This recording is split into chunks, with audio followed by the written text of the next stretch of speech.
Hello, my name is Ryan Burnett, and this is my persuasive speech number 2 for speech class at Rogers State University. These are my audience members: Angie Burnett, Jake Richmond, and our camera person tonight is Jennifer Richmond.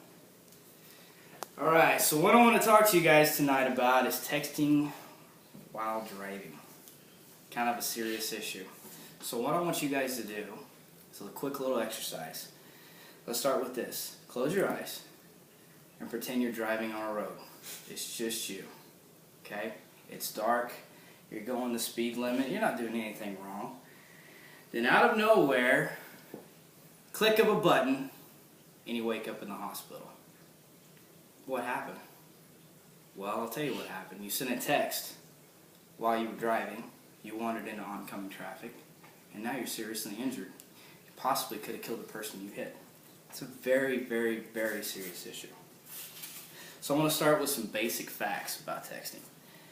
According to distraction.gov, the college age group, which is 18 to 25, are the highest rated age range of people who are involved in fatal car crashes due to texting. In fact, 60% of teens text while they drive, so people are honest about it. According to another website, another poll, adcouncil.org, a texting driver, someone who is texting while they drive, is 23 times more likely to crash than a person who is controlling themselves watching the road. And it's estimated, out of everybody who has phones, who has driver's license, that of all these people, estimated that 1 million people around the world text and drive at the same time. So let's talk about some prevention. What can we do to reduce these fatal crashes? What can we do to reduce people texting while they're driving? Why is the awareness not out there? Well, new technology is introduced. Phones now have the ability to talk to text. So if you feel the need to talk to the person, you can't wait, you can actually talk to your phone through an application that's on your phone, and it will translate that to a text message and send it for you. And it'll do the same thing. So when that person replies back to you, it reads it back to you, almost like a phone conversation. You have the ability of Bluetooth now. People can put these little devices in their ear and they can talk to the person, so it's kind of hands-free driving. So you don't have to worry about holding a phone up to your ear, so you're more focused on the road. Some of the newer cars that are out today, the newest vehicles, they have texting apps built into the actual dash with the radio. So you can actually talk to your car and say, hey, I need you to text my wife something. And you speak the text and it sends it for you. So that's kind of a cool little thing. One of the biggest things we can do to prevent this, besides the new technology, is get the word out.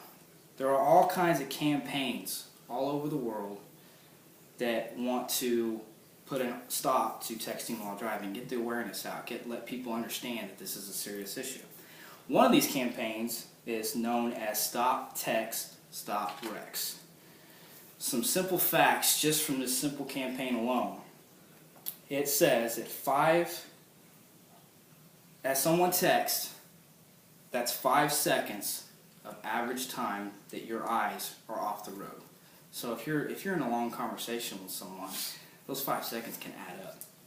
It is estimated that 20% of injury crashes in 2009 alone are all from cell phone use, whether that's using the phone to talk to someone or texting. According to a recent study by the same campaign, brain power is reduced 40% alone by using a phone or listening to the radio. So your brain power is reduced. You're not focused in driving, you're not focused in on some of the other drivers around you. You're focused into the radio that's playing, researching things on the internet, or texting while driving or listening to music. Another prevention thing that is out is there are new laws being introduced every day. According to GHSA sa.org, there are 10 states in the United States that prohibit texting while driving. Out of the 50 states that we have, 36 states have banned all cell phone use while you drive. So you can't even pick up the phone in 36 of these states to use a phone.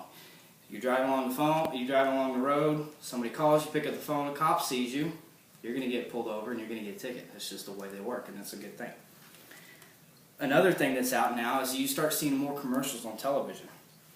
There are TV ads all over the place. Okay, families get on there, and there's real moms and dads that get on there, and they share a story about their child that is no longer with them.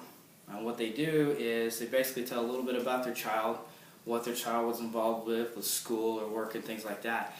And the alarming thing, the one thing that really hits home to everybody, is they display the last text message that person was sending. And she says, and it's usually hi, or I'll be right there, or something like that. That's a very serious thing. Like, why could that not have waited?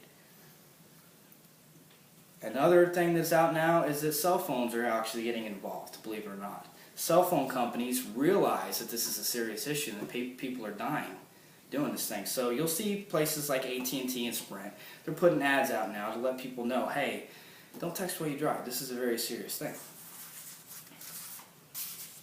So in conclusion, I have shown you that texting while driving can not only harm you, but can harm others around you.